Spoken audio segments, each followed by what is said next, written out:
So hello and welcome to this amazing conversation with Jasmila Žbanić, director of Vadis Aida, one of the most important films made in the Balkans in the last few years, worldwide acclaimed and even more and more accurate to and important to the times that we live in, unfortunately. Hello, Jasmina, where do we find you? Hi, at the moment I'm in Berlin, working here. It's very good to have you. It is so strange to speak about Quo Vadis Aida nowadays. I was always wondering, did you ever think that such a film would keep being so important on a daily basis? Or did you maybe wish for this film to conclude a chapter in history? Of course, I wished that it does conclude chapter, but I suspected it's a very current film. It talks about contemporary Europe, and it was very clear to me that I was not making a film only about past and only about Bosnia or Balkans, but I was from beginning pitching the film as something that might happen in Europe. It is very interesting to take on the account of the interpreter, because we often see our region, the Balkans, and Eastern Europe as a whole as a kind of the interpretation region in geopolitics, the buffer zone between stronger economic and political and, unfortunately, military powers.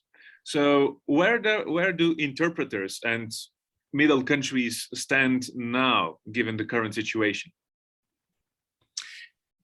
That's a great question. Interpreting stuff means translating it from one setup of values to the other setup of values. The problem with upper part of EU is that it's very often considered that we are the others, that we are somebody else and not people like everybody. And that is a problem that in essence, it's immediately problematic and makes Europe unjust, and it makes it not the way Europe presents itself. I'm deeply, deeply disturbed, hurt, emotionally devastated by this war, aggression on Russia, on Ukraine, because it's something I thought Europe learns. I thought that Europe learned something from war in ex-Yugoslavia, that something like this would not be able to happen. And I'm so sad that we Europeans didn't learn how to talk to, dictators, to right-wing, to fascists, we didn't understand, we didn't find ways of communicating, of avoiding the war, because I still believe, though we know how mad everything is, that Europe should not allow this war. They should find a way to avoid it. And what is the right way to talk to dictators and to oppressors? I don't know the right way, but we should find the right way. After massacre in Bosnia, for me, this, and genocide and everything, it is, every negotiation is better than killed people. So this is for me so clear, and I don't see enough effort that the war in Ukraine stops. I have feeling that so many companies and forces are earning and profiting from this war while people are dying. So this is the case that we should stop it immediately. Otherwise, it's turning into catastrophe, bigger than it is. It's already catastrophe, but it will be even bigger. When it comes to the populist approach and, of course, to the manipulation of public opinion, especially here in Bulgaria, very often it is quoted that in big media, the war in Ukraine is regarded as the first war in Europe since the Second World War, but this is not true, because also we have the wars in ex-Yugoslavia. So there is this little part of history skipped, and the narrative is very often used by pro-Putinist agitators to diminify the situation. But also, how do you feel about that, about the fact that we seem to have forgotten what happened also so close to us just a few decades ago? Like 1 year ago, I gave an interview to one German newspaper, and because the forces of destruction of Bosnia are still very present in the government. There are people who are supporting war criminals.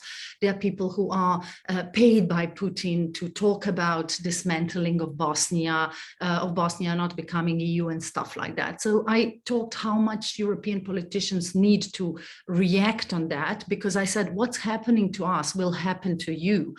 And this is exactly what happened, because not understanding that this kind of the mechanism is very easily turned into what's going on in Europe, but not understanding that we are part of the process, not understanding that 100,000 people were killed in Bosnia, 2 million people expelled, and saying, oh, it didn't happen, is this is the price they are paying now. This is the price we are all paying now, not understanding what was going on.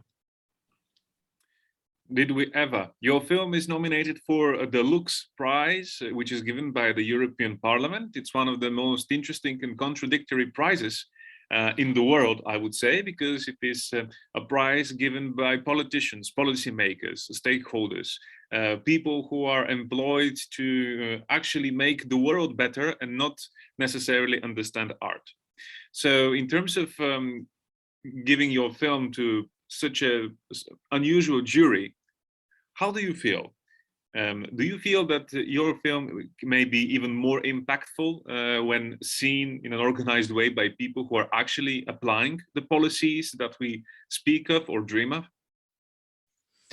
I think it's very important that politicians see the film and that they take in consideration human emotions, because politics, and this is very often mistake of European politicians when they come to Bosnia, they think in a logical and mathematical way. Okay, 1 + 1 is 2, and it's never like that, because they forget humans are there with their traumas, with their emotions, with their history, and that's why I think it's very important. And I really like that politicians will watch this film. You know, when we see the title, we, of course, when we think of the name Aida, we think of opera, we think of Verdi, of course, constantly. But also there is a marketing model called the Aida model, which says that the great level of awareness leads to a greater level of interest, which provokes desire that could lead to some action. Do you think that the Aida model could also be applied in terms of films actually interfering, changing the world, or at least influencing with that little drop that makes the glass spill all over? I really believe that films are changing us. I am changed by many films in, my childhood, in my teen years, in today even. If film doesn't move me, which doesn't only mean to have emotional impact, but move you from one point, which is A, to the point B, I think then it's not a valuable film. Film has to take you away from what you already knew. You have to go out of cinema changed. So this is what I love about cinema, about films, and also about filmmaking. I hope it always changes. If one person, it's okay, it's one person, but that also means something. I have experience of, films that we did, they did make influence on our society. With my first film, Grbavica, we managed to change a Bosnian law, so rape women got a status as civil war victims. They are now in the law, they are now having human rights like anybody else. So not like anybody else, but like even more with, the status of victim, they get some social help and other stuff. So I feel that films do change a lot of things. Well, let's hope that they keep on changing it. Thank you, Jasmila Žbanić, for this conversation. And you are always more than welcome at the Sofia International Film Festival. Yes, I'm sorry that I'm not with you, but I am really looking forward to come to Sofia, where I have a lot of friends, and kisses to the audience. Thanks a lot. Thank you.